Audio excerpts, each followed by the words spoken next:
Merkel Media.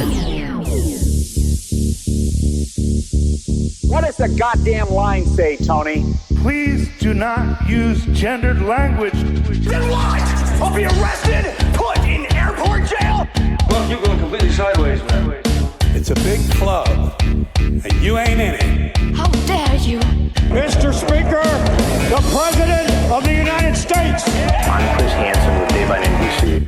Jack Marius Tack Theratrix. Hi, I'm Spartacus. Jackson, Sacramento, he, him. Steven Seagal. Sex offender guy. I'm Keith Morris. This is Muammar Gaddafi. I'm Rick James, bitch. Sorting through the lies. The hijacker's passport was found blocks from the World Trade Center crash site, if you can believe that. We cannot track $2.3 trillion in transactions. An plan for Learning about Cuba, having some food. Let's talk about Chinese.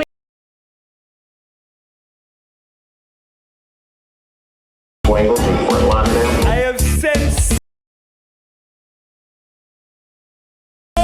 these hardware department. Nothing could be more fun than jumping off a cliff with two German bisexuals. Oh, you English are so superior, aren't you? Thank you, comrade. And now, macroaggressions. That's what assholes call it. With your host. Buddy, I don't know who you are.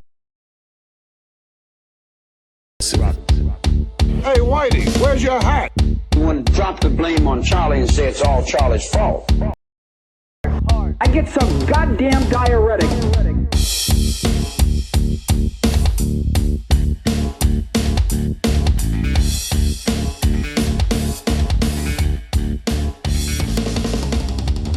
Welcome to Macroaggressions. I'm your host, Charlie Robinson. If you are watching us on Iconic, Rockfin, Odyssey, Band.video, or you're listening wherever podcasts are served, thank you so much. We appreciate your amazing and continued success. If you are interested in following my insanity on Twitter, you can do so at Macroaggressions. The website is theoctopusofglobalcontrol.com.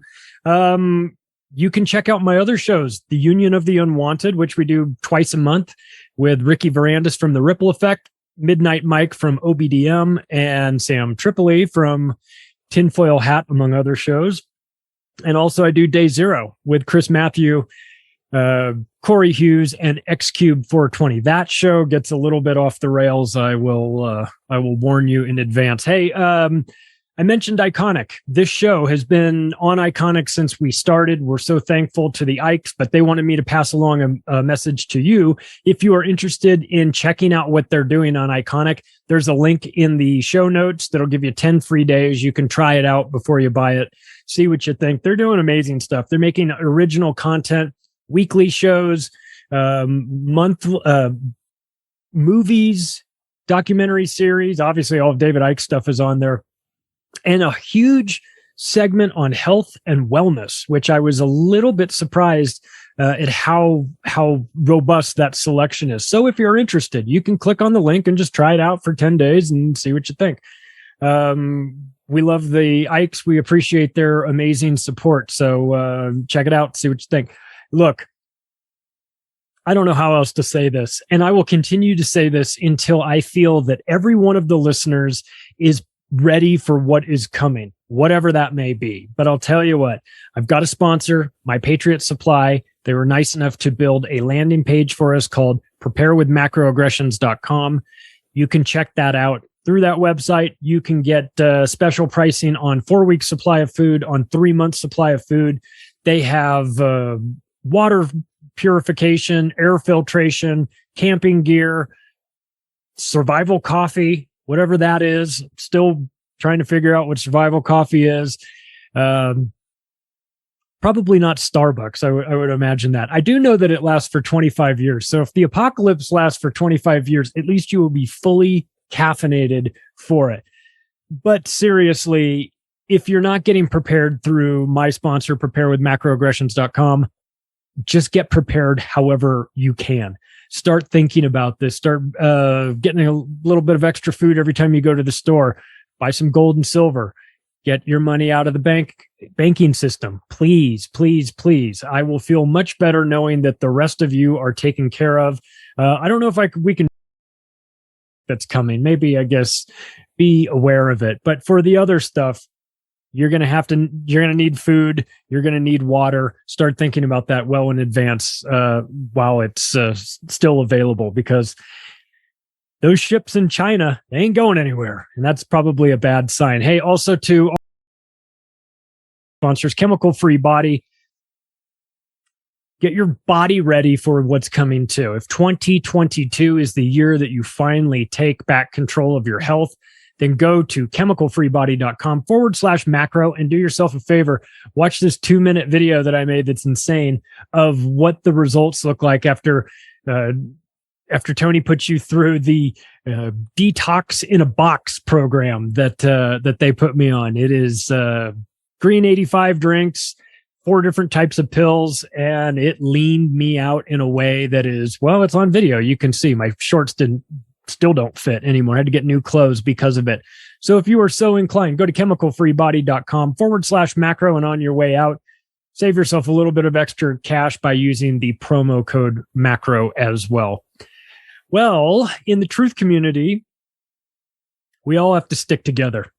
One of my favorite people in the truth community is our guest. He is the host of the new show, Rebunked, the former host of Truthzilla, Scott Armstrong. What are you doing, Scott? It's so good to see you. I'm so excited for all of your new show, your new adventures. I'm just excited for you. How are you? Oh man, Charlie, I'm doing excellent. Thank you so much for having me on. Like, this is quite the honor. You know, I took my snake venom antidote this morning. I'm ready to rock and roll. There you go. Well, we're going to be good. I mean, we're going to need it. We're living in the craziest times. You guys, so I always loved going on Truthzilla. You guys were not just, you weren't just talking about this stuff. I have a PhD in complaining about all the things that are going on here, but you would always take it to the next level. You were bullhorning people at the track and field meet, you were every time the news cameras were there, you would be in the background bullhorning them and really giving them the business, which of course I love. How'd you get into the activism part of this? Oh man, well, this whole thing, I've been saying a lot lately, like the whole events that started in March of 2020 up until just now, like this just activated so many people. I don't think that they really anticipated that, really. I mean, that maybe wasn't part of their original calculation, was how much it would awaken and activate so many people. Like, man, I was just living just a humdrum life before, and then like it was very early on, like within the first month, or by like April, Ed and I were like, dude, we got to do something. Like our original idea was like make t-shirts, right? Like, let's make t-shirts. And his idea was COVID 1984. It's like the most novel idea. I'm like, yo, that's a great idea. Like before that was like, everywhere, you know what I mean? Yeah. Like the parallel thought idea. Everyone came up with the same idea at the same time. So that was the original idea. And then, I can't remember which one of us suggested. It's like, well, let's just do a podcast, because we Sam Tripoli was kind of the main one that we'd both listened to a lot. Tinfoil Hat. I think that was before you started, right around the time you started Macroaggressions too. Yeah. But I've been following your work forever, before that. And it's just like, gosh, let's just start a podcast. But of course there's that self-doubt. Like, no, there's already too many podcasts out there and blah, blah, blah. Right. But, so we ended up just doing it. And, then, we started getting traction very early on. Like very early on, it was like, Ricky had us on the Union of the Unwanted, and that just kind of like exponential growth from there. And then looking at our community, I'm out here in Oregon, Eugene, Oregon, which is just like, it's dark. It's a dark place. And especially back then, it was really, really demoralizing just constantly. But actually had it was Adam from Deborah Gets Red Pilled back before he started his podcast. He reached out and said, hey, they've got this group going on up here in Portland called Freedom Cells. And before I even knew about Derek Burrows or anybody, in that realm. So Freedom Cells started by Derek Burrows, John Bush, kind of a network of, encouraging people to come together, built around like, principles of like agorism, parallel structures, counter economics, all that stuff. So we went up to Portland to attend one of those meetups and just blown away. Like, oh my gosh, like, and this would have been like maybe summer of 2020. We're just like, man, this is it right here. Like we need to build something like that in Eugene. So we started our own, started putting together meetups and starting to put together like, like we just, I don't know. It just felt like that was the solution, whatever it is they're going to throw at us. We needed to kind of like, circle the wagons, kind of like try to prepare for it. I mean, at the time we were expecting just who knows? I mean, like you just like, who knows where this was going to go. So that kind of led to having like this strong little community here that really started going to the rallies and the protests. And, I don't know, I got a bullhorn and off of Amazon, and I'm just like, all right. And started doing that. And yeah, man, I don't know. I just felt like that's where I really connected, was just being out there. And yeah, I don't know, just like the organizing piece, like organizing people and communities and stuff. Like I really found a real knack for that. And then like we did this whole like festival and last summer, like up near Portland, it was like speakers like Dr. Paul Thomas and Tim James was there. Shout out Tim James. He was a speaker. We had like live music and just a big camp out festival. It was pretty cool. So yeah, man, I don't know. Like that's been a huge part of this, and like I said, I didn't even know that I had any of this stuff within me. You know what I mean? Like this is kind of like spurned out of all this nonsense. So yeah, it's crazy. I got to tell you my quick Derek Rose story. I don't know Derek, but I have met him once, but I wouldn't say I really knew him. I was at Anarchapulco, and I had just got done with the DMT ceremony. Oh, nice. And my partner for the DMT ceremony was Johnny Dollar, this crypto anarchist artist guy. And we got done with the session. It was really heavy duty, man. It was a real emotional roller coaster. I didn't know Johnny before this, but we like bonded immediately. And we got done with it. And he's like, oh, he was telling me about all his artwork. And so he's like, well, we'll go over to my room. I've got this big hardcover book of it, and we'll take a look. And I was cool. So we got in the elevator, right? We hit the button, and then right then Derek Bros got in. He's like, "Hey guys, how you doing?" And it's like midnight, right?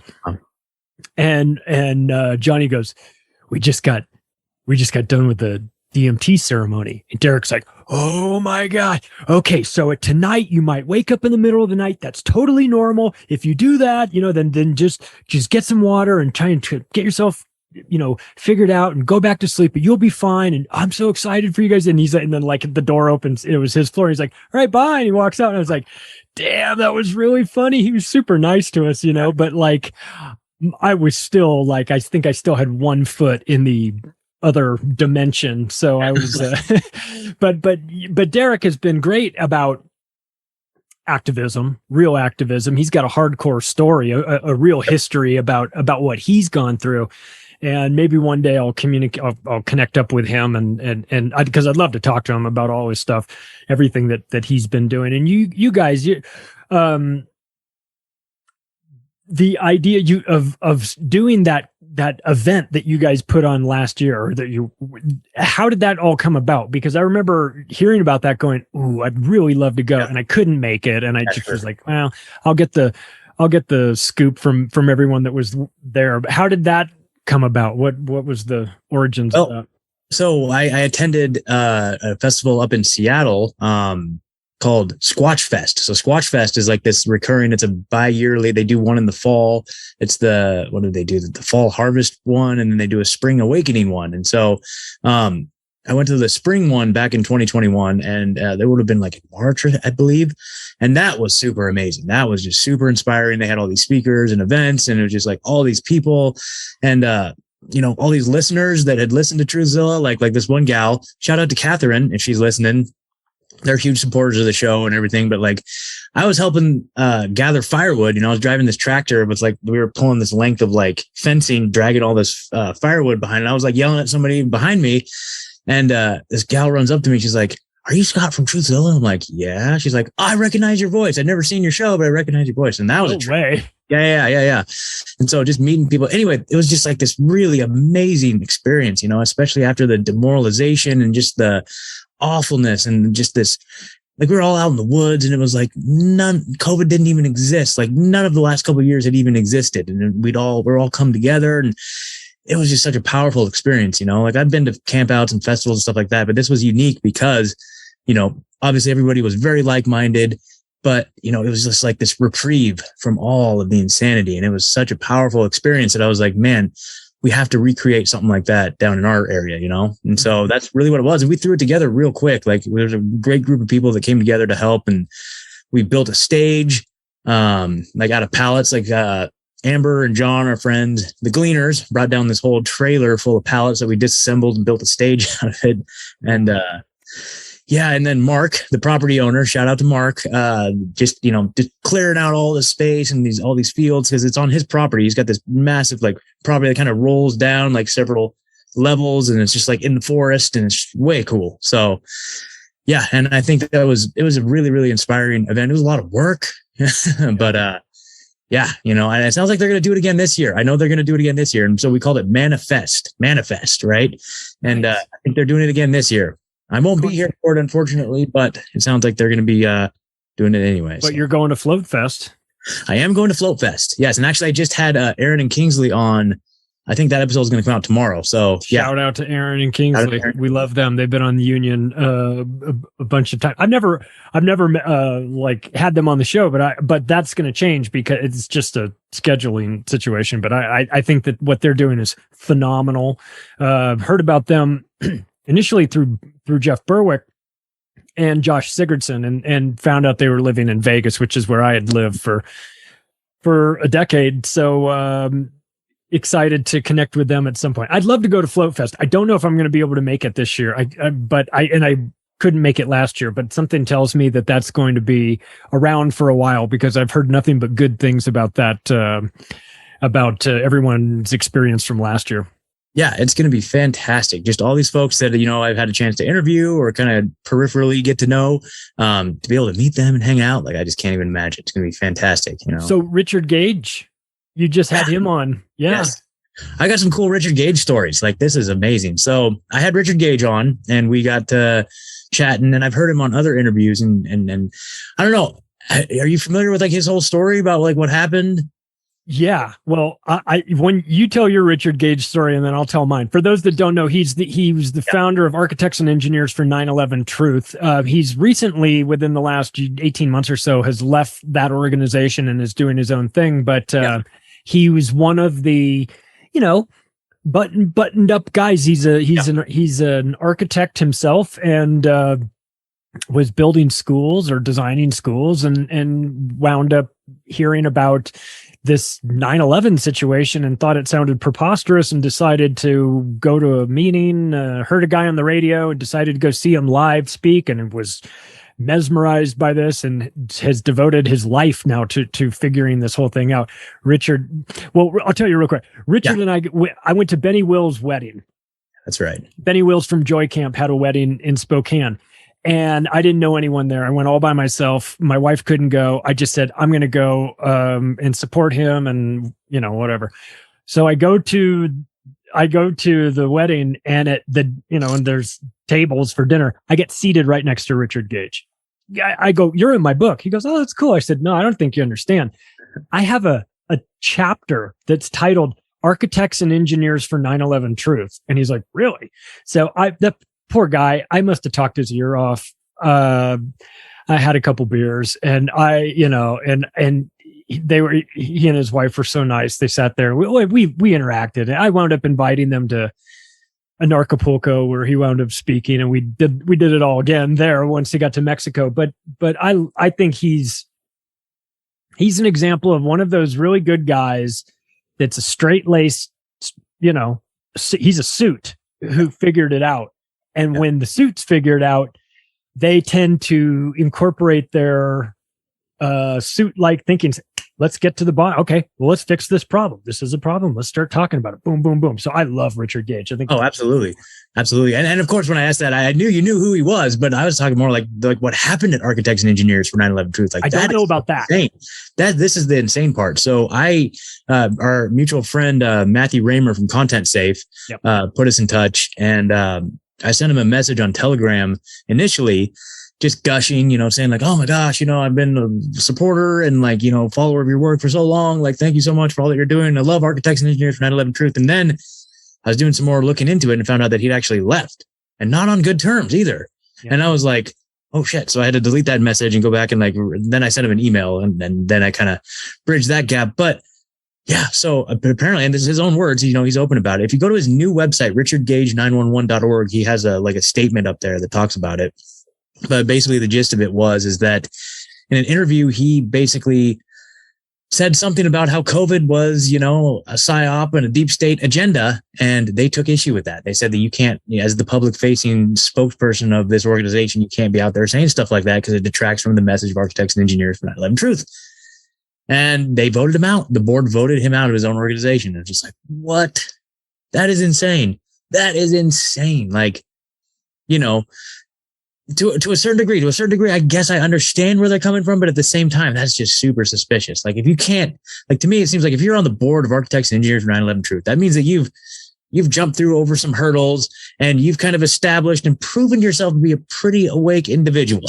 You would think, yeah, you would think you would be able to see a government funded psychological operation when you saw one, considering you're focusing on one of the biggest ones of all times, 9/11. So, and a lot of fingerprints from 9/11 are on COVID as well, in terms of role playing exercises and things like that. You would think that they would make that connection. Maybe they'll figure it out the way the rest of the general public is starting to figure it out, and they'll have some apologies to make to Mr. Richard Gage at some point. He's such a nice guy, though. Fascinating, yeah, and I did hear that, but I didn't know if there's anything more to it. That I figured there's got to be something more to it than this, right? This sounds a little flimsy as a reason to get rid of him. I know, and I asked him like, well, so the story continues. I love this. So I had him on the show, and I've heard him talk on. Well, before I get there, like, I've been really wanting to shout out the fact that, like, and I didn't even know about this. I feel like I'm pretty plugged into the truth community, kind of like, as many of us are. And I didn't even know about his dismissal from AE 9/11 Truth, but second of all, that now he is just running and gunning on his own. He's got this awesome project going. Like, everybody out there should go subscribe to his podcast. It's called Richard Gage 911 Unleashed. It's a fantastic show. And, I had no idea about it. And I've been binging on it, ever since I had him on. Mm-hmm.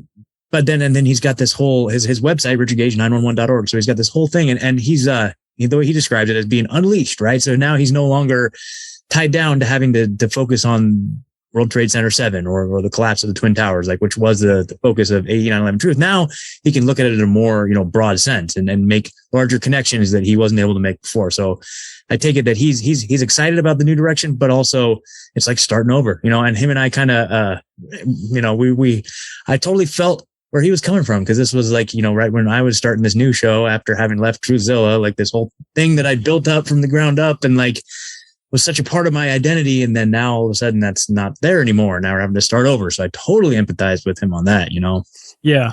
Powerful. Well, and I'm on a subscriber to his newsletters. So I get the newsletters and all of that. And that's it's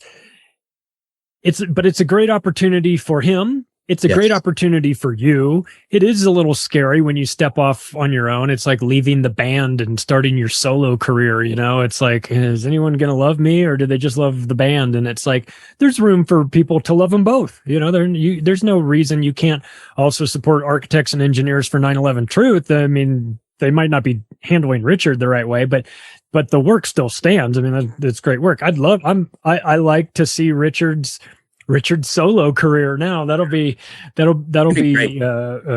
great to see that. And because 9/11 is still not figured out in the heads of most normies. And I think that if you come to understand that, then a lot of what we're currently experiencing will make sense. You had Matt Raymer on, I saw. Yeah, Matt Raymer on recently. Yep. He's great, man. He's you guys and Grimerica and Matt and Steve Poikinen are pretty much like on speed dial for Union of the Unwanted. It's like when it's Monday after early afternoon and the show's going to start in a couple hours, and Ricky's like, well, who are we talking to? I'm like, the crew, and so then boom, all of a sudden I see Grimerica, I see you. Matt Raymer has been tackling this technology side of things, the censorship side of things with his company Content Safe. And what'd you guys get into on that episode? Because I think he's doing his services are obviously very much in need right now, and he's been able to protect a bunch of people from experiencing this deplatforming and censorship. What'd you guys get into? Yeah, we talked a lot about that. He's actually also in Southeast Asia, so he kind of gave us a really good perspective about what life is like down there, and it sounds like, again, the solution for him is just know your neighbors and build community. It's pretty cool. But in terms of like the censorship thing, like I got a lot of respect for Content Safe. Like I partnered with them since the beginning. We were customers, and now I kind of like advocate for him, like, you know what I mean? And so I'm trying to help other content creators like move over to Content Safe. So anybody that's content creator out there, like, not only will Content Safe like back up all your content, so which is nice, the redundancy of having your videos stored somewhere. I've heard so many cases of people who only were on YouTube, like, who got taken down in 2017 before it was like well known that was like a huge thing, and just years and years, hundreds of videos gone, and there's like nothing you can do about it, Right. So the redundancy is a huge piece, like having that backed up and saved in multiple locations, that's a big part of this. But to me, the most useful thing that Content Safe does, and it's just amazing. So like as a content creator, I don't have time to sit there all day and upload to all these platforms, and it's like, YouTube, Rumble, Rockfin. I don't have to load to YouTube. I don't even mess with that on this new show. Rockfin, Rumble, BitChute, Odyssey, Gab TV, like whatever, Float. Like if you're trying to get to all these platforms, that's a full-time job right there. Just uploading to all these platforms, So basically what Content Safe does, it's like if you're a podcaster, you have services like Podbean or Podomatic or Anchor or whatever it is, where you upload your MP3 file to that site, and then that site distributes it out to each one of the different, iTunes, Spotify, all that stuff. So Content Safe provides that service for you, for your video. So basically, like, I would upload to Rockfin, and he would scrape the Rockfin video and then distribute it out to BitChute and Odyssey, Rumble, Float. Nice. Damn.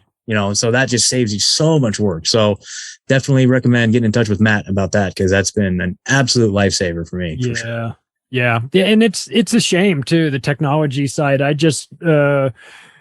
was just talking to Sean Atwood actually earlier today about the Elon Musk purchase and free speech and what that means and where that could go. And it's been such a disgusting thing to watch these social media platforms just arbitrarily decide who is worthy to, who is talking about the truth and who is talking about these conspiracy theories, and it would be one thing if it was just real clear cut, this is truth and this is the lie.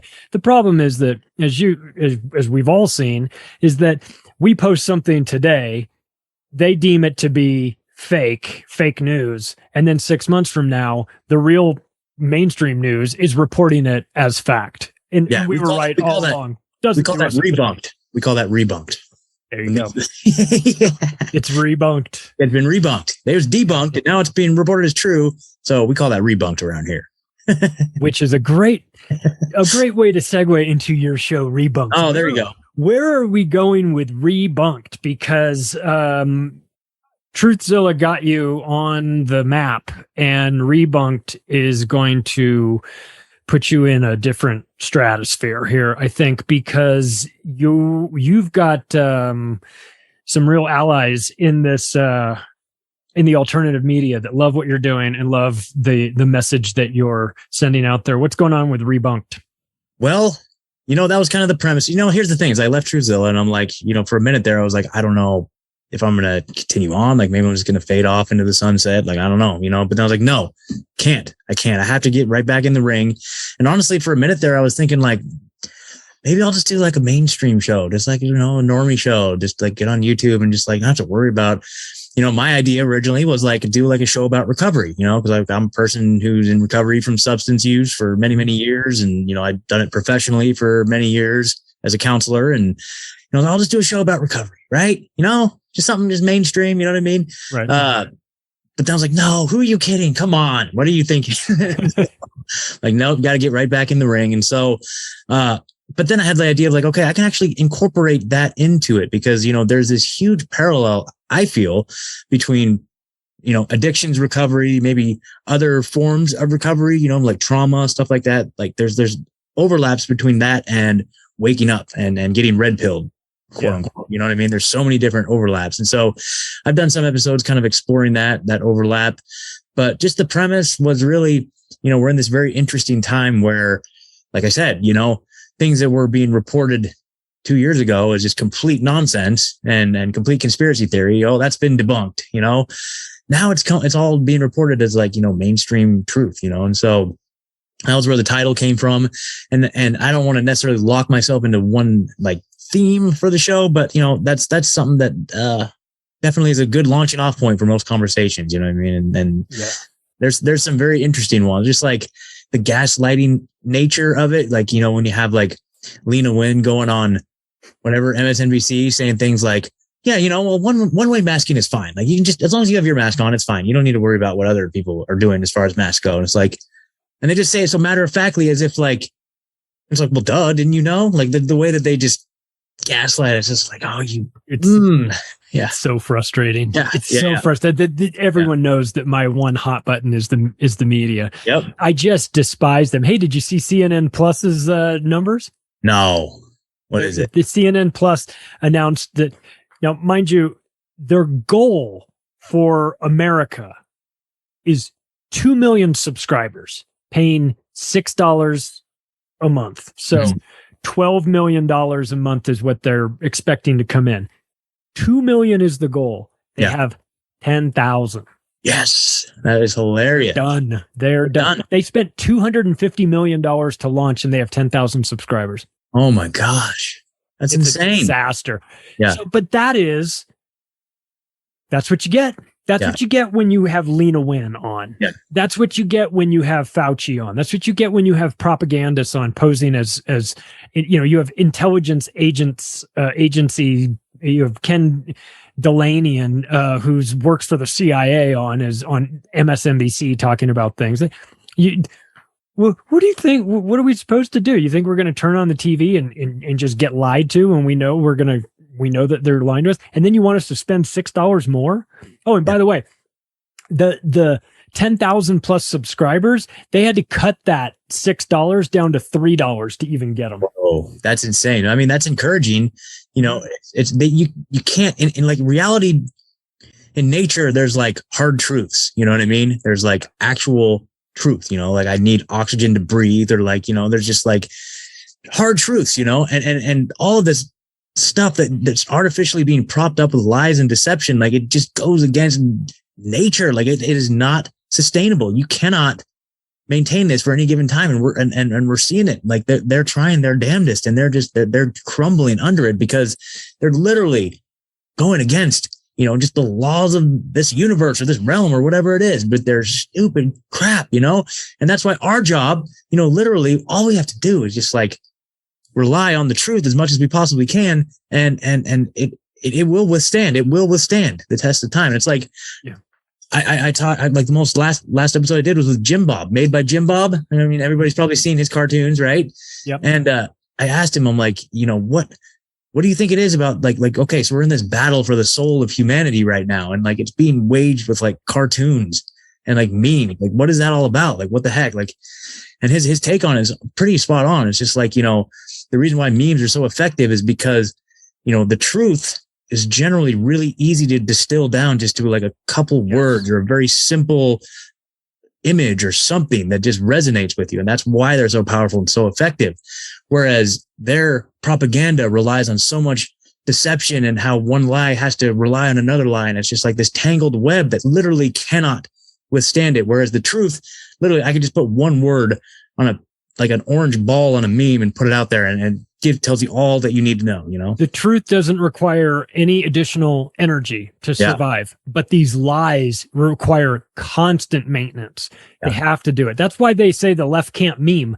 That's because the left's the hardcore left, their ideas are so inconsistent with reality and take so much explaining to get to the point that it doesn't work in a meme. The right, for all their faults, which, you know, they're great at shit talking. They're great at memes. They're great at that stuff. And it's easy to poke fun at the hardcore left because they make themselves gigantic targets by being themselves. And that and that's the power of the memes, is that, like you said, it just doesn't, the truth is the truth, and it's easy, it's real easy to defend it. It's real easy to showcase it. It's just what it is. It is the truth. But these lies, these elaborate lies that require constant fiddling with, or constant, Lena Wynn has to come on all the time. Anthony Fauci has to come on all the time. They have to support this. They have to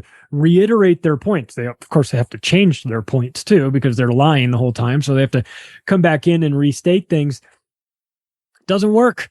Yeah. We there's something in our, I don't know if it's our soul, I don't know if it's hardwired into us, that recognizes people that are inauthentic.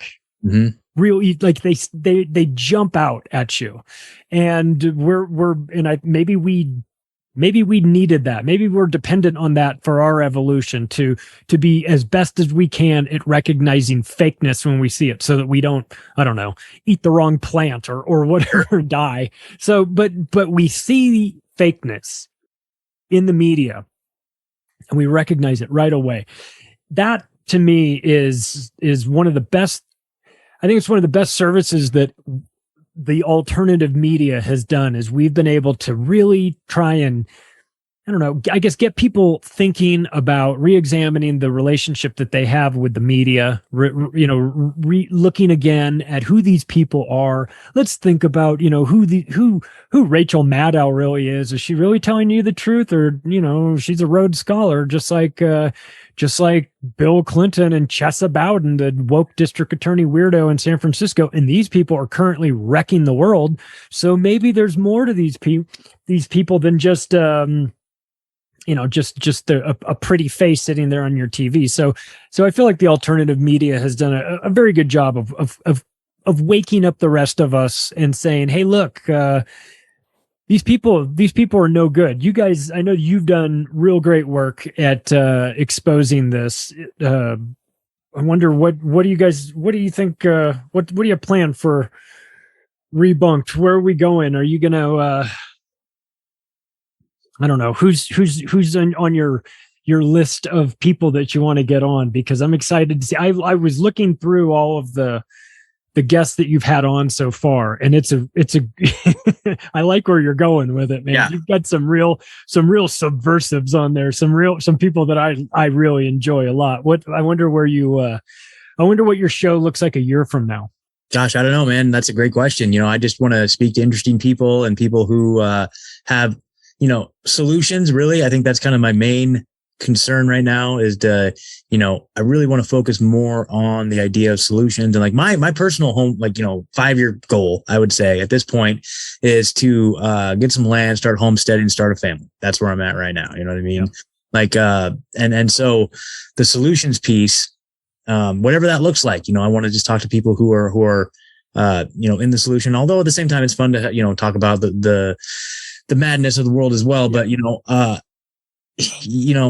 one of the things that, one of the big takeaways I had from, the conversation with Richard Gage was that like right now, the world is ready for some accountability for, these people that pulled off this COVID thing, we're dying. Like there's all these, Reiner Fulmick is doing the grand jury thing, for COVID stuff. And it's people are dying for some sort of government accountability, whatever that looks like, so highlighting people that are kind of working towards that maybe.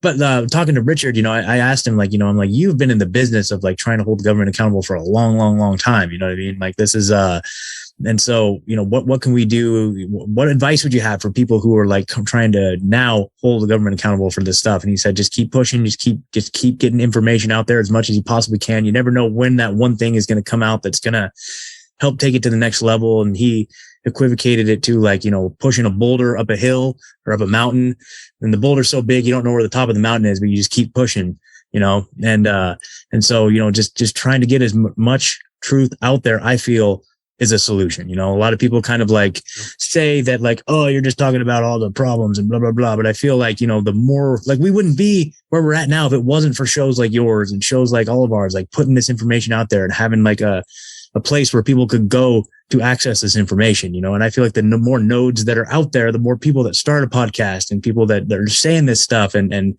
shining the light in their little corner, the more people are going to awaken to it. So I think it's just as equally important to put that information out there. I want to talk to more doctors, more scientists, get more information as much as possible.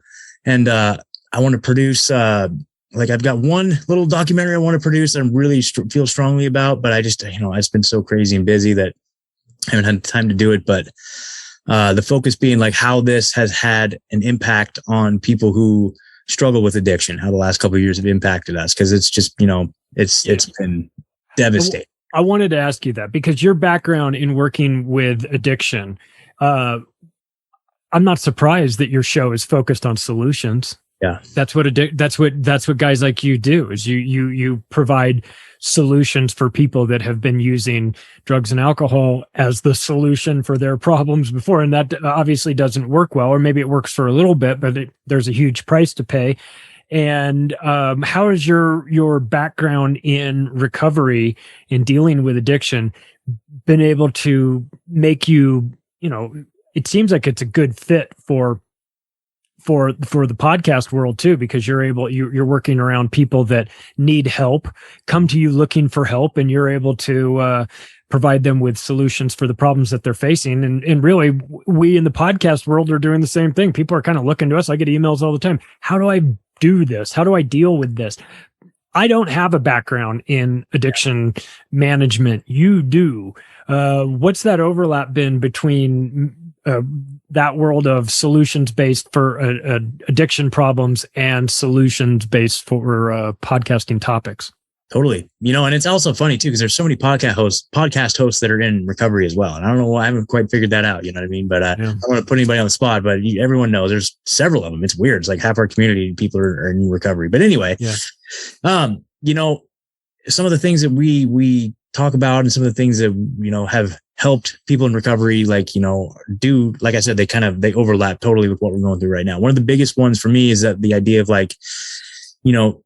and say you have a family member that's just deep in their alcoholism or whatever, there's nothing you can generally say to them that's going to convince them to wake up and stop drinking. Right. Mm-hmm. It's something that they have to realize on their own, and so kind of the principles that I've been taught is just there's nothing I can do to convince somebody to stop using. They have to just reach that decision on their own, which usually means hitting a bottom. And so I can kind of look at that in my life. I can't go out there and just wake people up. There's nothing I can say to a person who's completely bought into the narrative to get them to wake up.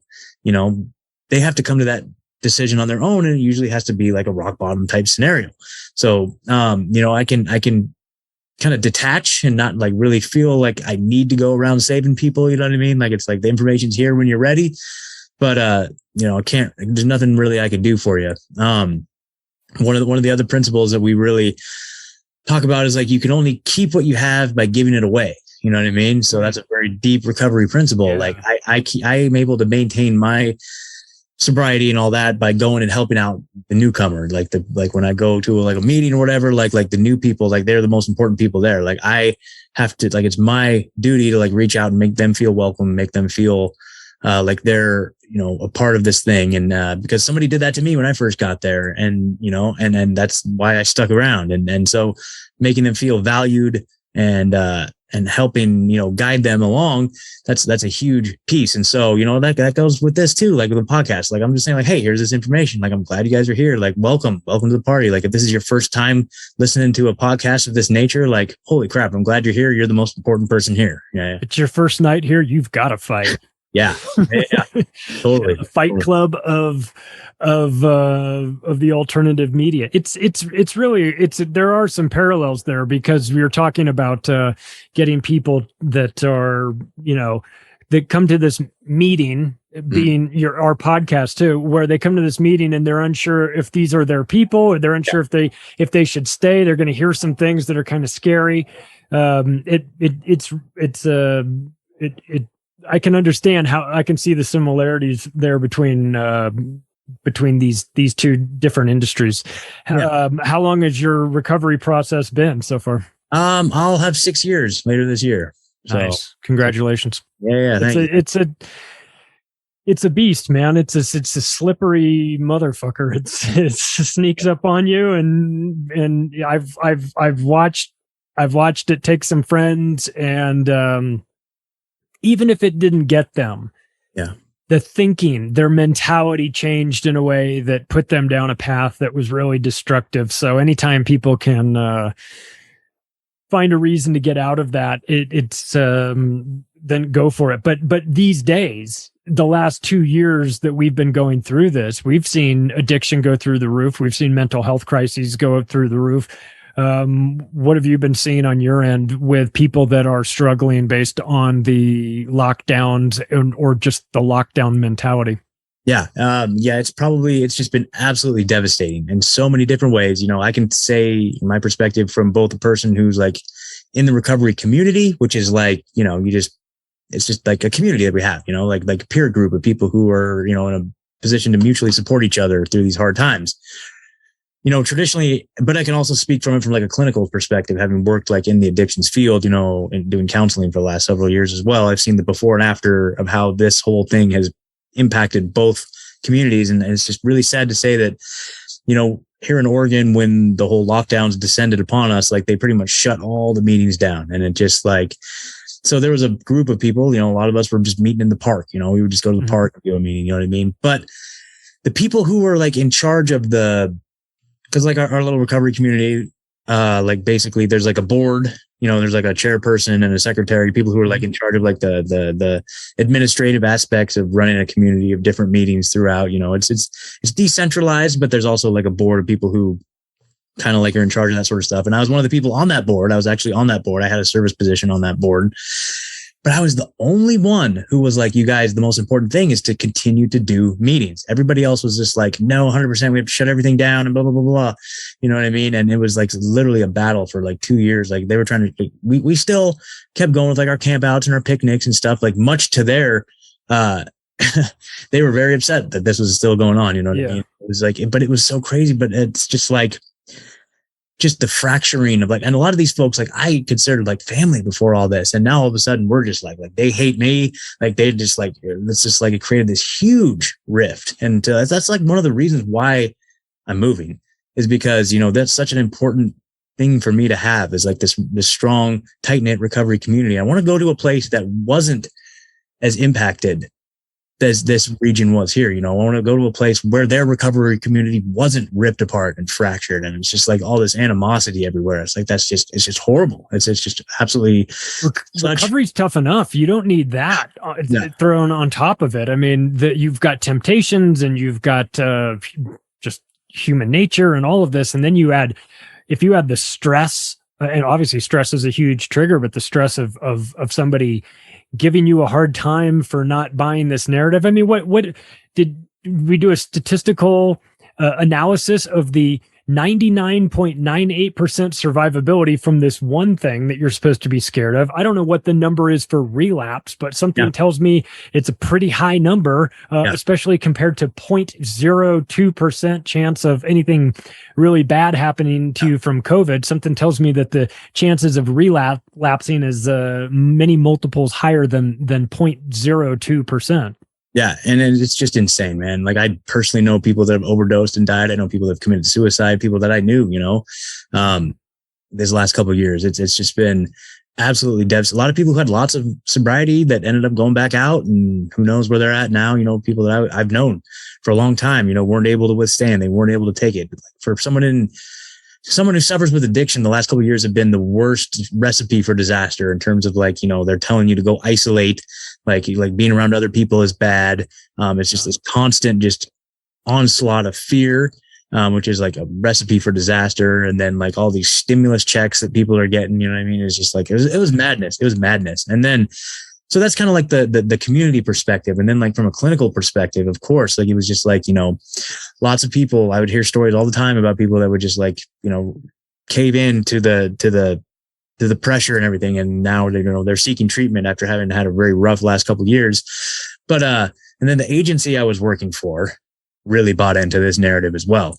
You know, here in Oregon, they did institute the mandated shots for anybody in a healthcare setting. And so my agency was considered healthcare. So I was let go after I kind of made it wasn't like a direct one-to-one, hey, you don't take the shot, you're fired. They came after me because I was pretty vocal in the workplace about it. And I was like trying to help other people with their religious exemptions and stuff like that. They didn't like that. And so they like came after me, got me on some bullshit.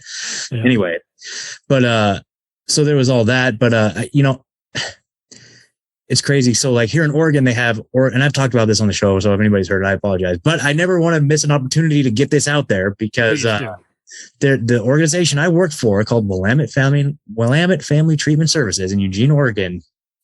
All right. So they had authority is just insane. Like, I don't know who makes up this board of people. You know, it's like the classic, you know, how they keep showing those memes like these are your health people. Yeah. You know what I mean? Like that's Oregon Health Authority to a T. Exactly.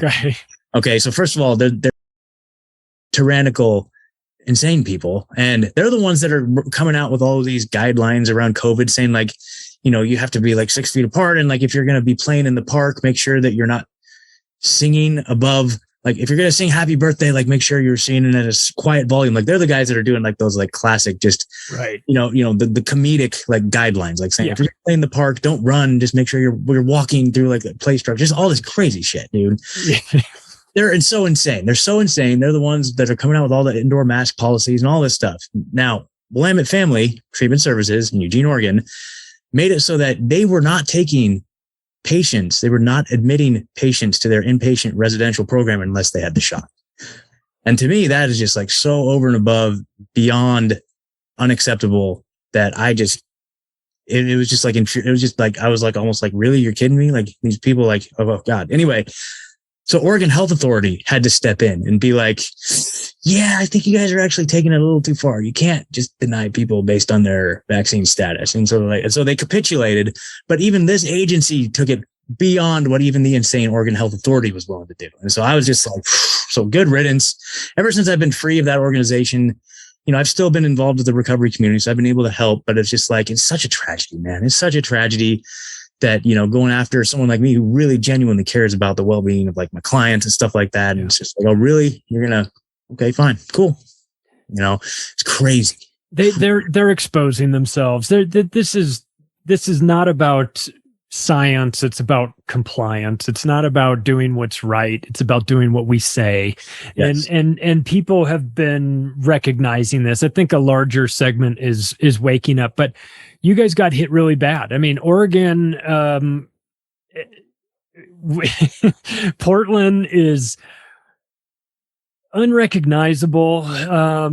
Seattle, San Francisco, these larger size cities that, you know, hold themselves out as these paragons of like, of acceptance and love, and we're on the left, and we're inclusive, and we're equal, and we're all equal, and I don't care what color you are, you're welcome in this. But if you don't take that fucking shot, you get out of here. You're gonna kill everybody. You probably love Trump. Yeah. You know, and I watched the most disgusting things happen by the people that hold themselves out to be supposedly inclusive. They seem like the least inclusive people. Not that I would want to be included in their reindeer games and whatever nonsense they're working on, but you would at least think that if you're going to call yourself an inclusive organization, you would, I don't know, be inclusive of people, especially the marginalized. I would think, it's not happening, obviously, but I would think there would have been a great opportunity for the everybody is equal crowd to have adopted the people that were against the vaccine. They would have, they could have said, hey, you guys are being marginalized now by the establishment like we've been marginalized. Come join us. They didn't do that. They said, you guys get out of here. You're dirty. You're on the bottom. You're beneath us. So they're a bunch of hypocrites as far as I'm concerned. Yeah. You know, it's funny. I had Matt Baker on, who's people would recognize him. He's the guy that like tore up the San Diego City Council, like dreadlocks, green shirt. You guys probably recognize him. His video went super viral, but I had him on the show and he made this great observation saying that, okay, so if the media is smearing all of us for being like white supremacists, right? Like if you really want to be white supremacist, because technically, you know, the left or these Antifa folks, they're very homogenized. It's just a bunch of white people. But if you come over here to the dissident group, the people that they're calling white supremacists, it's like this huge collection. It's every race, color, creed, sexuality, gender. It's beautiful. It's perfect. So if you really want to become completely inclusive, you should come become a white supremacist with the rest of us. It's great. Like, you don't have to like burn a cross in anybody's lawn right away. You don't have to go right there. Like, literally all you have to do is just disagree with what the New York Times says and you're in. It's good. You and I are two of the whitest white guys in the world. Yeah. And then I can't speak for you. There we go. I can't speak for you, but I've never come across Klan rallies or Aryan Nation stuff. I've never been recruited. I even have the shaved head. You'd think I'd be a major candidate for this. I frankly, I'm disappointed. I know. I'm a bit disappointed. I feel like that we should be, between you and me, we should be like a high draft pick of white nationalists. And yet here we are. Nobody from their side even wants to talk to us. I know, it's insane. It's insane. Like, yeah, you're completely right. So I don't know, man. It's crazy, but you're completely right. Where do you see this woke stuff going? You think that is it so ridiculous and stupid on its face that it will eventually fizzle out? Or is it the beginning of cultural Marxism where it is used to transform society, and eventually my 10-year-old daughter is going to try to get me to have pronouns in my bio? That's a good question. We're at this very interesting point where it could go either way at this point. I feel that, it's the classic saying, like, go woke, go broke type of thing. Like, I feel it's not profitable. Nobody cares. Like, anybody, like, I feel like the only reason why people would even like go to any sort of like mainstream entertainment is just maybe one, they don't know that anything outside of it exists, but also at the same time, like, they just want to fit in. And I think that's what it comes down to, is the idea of just wanting to fit in. And in fact, that reminds me, because like, I think, again, with Adam and Deborah Gets Red Pilled, that show is such a good microcosm of like what it is we're dealing with. And great show, by the way, for those that don't know, Deborah Gets Red Pilled is a podcast with Adam and his mother-in-law, Deborah. And his mother-in-law is, I've been on the show a couple times, and in fact, I'm scheduled to go on a third time. Awesome. His mother-in-law, Deborah, is the sweetest. She's just, I just want to hug her every time I see her. She's so nice. But she's a normie. And Adam brings these people on that explain complicated subjects, about what's happening to her. And you can watch, like, her demeanor at the beginning is she's upright, and by the end she's just kind of like slouched. She's just like, oh God, like, is this true? I feel, and I remember we got done recording one of the times, and I was like, Deborah, I just have to apologize. I feel so bad. I feel like I broke your brain. She's like, dude, it's okay. One of the episodes you did with her in particular is one of the best examples of that. Just like, wow. I can't remember which one it was, but I remember listening to that one. I was like damn. But yeah, no, so much love and respect for Deborah. She's a great sport. She's like an icon. Like, she's such a powerful like archetype for what it is we're what we have hope for. Like, we all have Deborahs in our family, but we don't all have the type of Deborahs who are willing to actually open their minds to what's going on. But there was an episode, it was fairly within the last maybe 6 months or so, where, Adam really got to the bottom of like kind of what this is that we're dealing with. Like, to me, it seems like, okay, if you, like we feel like we can just like text a news article to one of our normie family members, and like they'll all of a sudden be like, oh yeah, there is a whole deep state. Oh yeah. Okay. Like we have this, like they're going to have an epiphany because of an article we text them or something like that. Right. But when you look at something like an experiment, like Deborah Gets Red Pilled, like you can literally sit them down for 100 episodes in a row with experts from all over the world presenting very, valid information, and still they're not quite there yet. So that's like, wow. Well, if that's the case, then what the hell are we supposed to do? But there was one episode where we really got to the bottom of it, and it seems like Deborah kind of admitted, she's like, it's not so much that I fully reject this information. It's more that I don't want my friends to think that I feel this way. So it's like a social, it's like a social thing. It's like literally like almost like a codependency type thing. Yeah. What will the neighbors think if they find out that I'm so straight-laced and I'm a good person? And what's interesting is that one of the things that the normies will find out about the conspiracy theory community is that we're nice people too.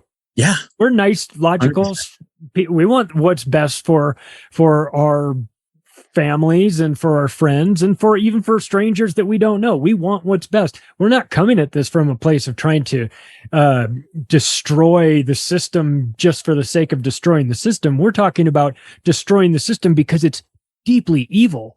And here are the examples, and here's all of the reasoning behind it. And in the end, I just want a better world for everybody. And I think that once people see that, or they get the idea that we're all Alex Joneses ranting and raving, and I think Alex wants what's best for the world too. But there's this perception that there's a screw loose. And if you believe the things that we believe, then by default, there has to be a screw loose with you too, because it's obvious to everybody that 2 + 2 = 5. Everybody knows that, and in the normie world, it's like that. To pull away is an act of bravery, and not everybody is really cut out for it. Yeah, exactly. And then, so like to answer your question about like when this woke, like if this woke thing will end, and I think it will only be as a result of people like stopping caring what other people think. You know what I mean? Like, I think that's what differentiates a lot of us from, a lot of maybe the normies, it's just like, I've long since abandoned any care about what other people think about how I perceive the world. You know what I mean? And in fact, I'm invigorated by, being the one that sticks out like a sore thumb and just a big, like the only one in an entire store without a mask on. All these people are looking at me like, I was like, yes, that feels good. You literally have a bullhorn. Yeah. Of course you love that. So, until everybody gets a bullhorn and starts like, blasting, then I don't know. But I feel like, that's what it is. It's like people just care too much about what other people think. And until that paradigm shifts, like we're probably going to be stuck with some woke stuff for a while. But in the meantime, it's also, see, that's the beautiful thing about this whole agenda, this whole psyop, the last 2 years, is just like the more darkness and evil that they pump into the world, the more light that's shining over on this side, So I've never thrived more than I ever have in my whole life this last couple of years. You know what I mean? I've never, like, I'm in a place now where I would not go back and change any of it. I wouldn't, like, fine. Yeah, let's do this. Like, it has awakened so many people, and it's just this weird paradox. Yes, it's horrible and evil. And, there's obviously some fear about where we're headed, but at the same time, now I know what I need to do, and I know what I need to do in my own little world. I can never take down the government. I'm never going to we're not going to shoot our way out of this situation. We're not going to go to the courts and fix any of this stuff, but we can be over here. We can build our own whatever it is. And that goes as far as like music and entertainment. We can build our own alternatives, that are way better, way better, And so that gives me a lot of hope. So let them do their woke crap. Just the thought popped in my head while we were talking, people who go watch sitcoms on NBC, is that even such a thing anymore still? Do they even have sitcoms? And I can't even imagine how just unbelievably awful that they would be. You know what I mean? Oh my God, whoever's watching that, oof, no, we're over here. We're going to build something way better, way more meaningful. And eventually, as their CNNs and all their institutions collapse, we're going to have this awesome thing over here just being like, hey, come on over here, guys. This is way better anyway. That's Scott Armstrong. He is the host of Rebunked. Where's the best place for people to find you and your show? Main video platform is on Rockfin, and on all podcast players. If you go to rebunked.news, you can find links to all the stuff, all the social media and everything. So if you are listening to this as an audio podcast, by the time when you get done listening to this episode, I want you to go into your player, look up Rebunked, subscribe to it, start downloading it. Get on board with this. Scott, you're the best. Thank you so much for everything that you do. You literally put your money where your mouth is. You put your actions out there. You're an inspiration to everyone. Thanks so much for coming on the show. Carly, thank you, man. Such an honor, such a pleasure. And thank you for all your work over the years. It's been a real inspiration for me, so I appreciate it. Thank you. And if you like this episode, you can take the additional step right now of sharing it with your friends and family. The website, theoctopusofglobalcontrol.com, on Twitter @macroaggressions. I will talk to you all soon.